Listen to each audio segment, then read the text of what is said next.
क्षमा धर्म है, क्षमा यज्ञ है, क्षमा वेद है और क्षमा शास्त्र है। जो इस प्रकार जानता है वह सब कुछ क्षमा करने योग्य हो जाता है। अमृत और मृत्यु दोनों इस शरीर में ही स्थित हैं।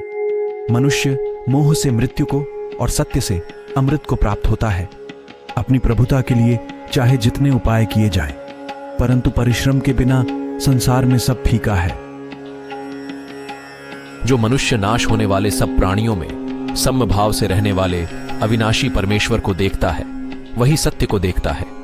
जो सज्जनता का अतिक्रमण करता है, उसकी आयु, संपत्ति, यश, धर्म, पुण्य, आशीष, श्रेय नष्ट हो जाते हैं। यदि अपने पास धन इकट्ठा हो जाए तो वह पाले हुए शत्रु के समान है, क्योंकि उसे छोड़ना भी कठिन हो जाता है।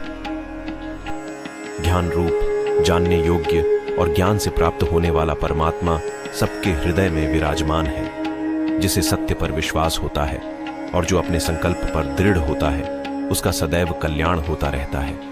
सत्य ही धर्म, तप और योग है। सत्य ही सनातन ब्रह्मा है।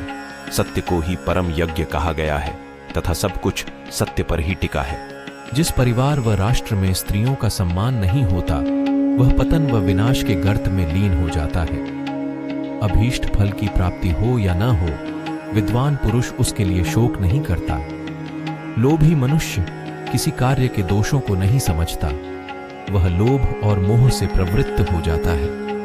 जो विपत्ति पड़ने पर कभी दुखी नहीं होता, बल्कि सावधानी के साथ उद्यम का आश्रय लेता है तथा समय आने पर दुख भी सह लेता है, उसके शत्रु पराजित ही हैं।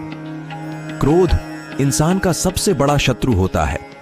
क्रोध आने पर इंसान की सोचने समझने की शक्ति खत्म हो जाती है। उस व्यक्ति के पतन में ज्यादा समय नहीं लगता।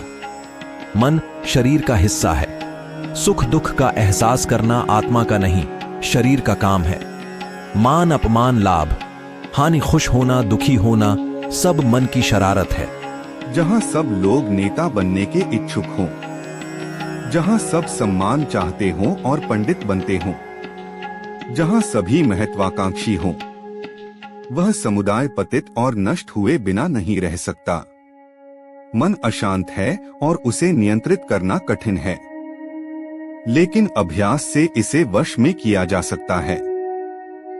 व्यक्ति को अभिमान नहीं करना चाहिए, नहीं तो दुर्योधन जैसा हाल होगा।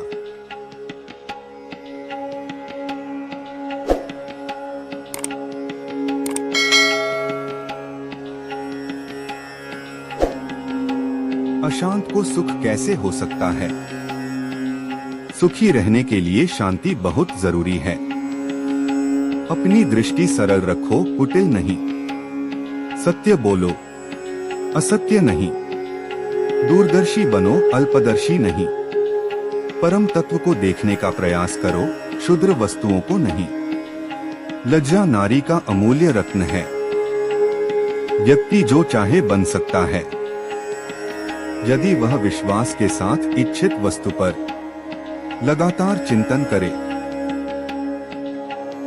क्या आपने कभी ज्ञात किया है, कुछ लोग सफल होते हैं और कुछ लोग असफल।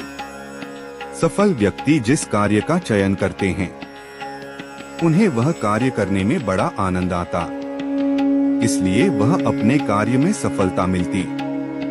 जो व्यक्ति अपने अच्छे फल की इच्छा भूलकर अपने कार्य पर केंद्रित रहता है, निश्चित रूप से सफलता उसके कदम चूमती है।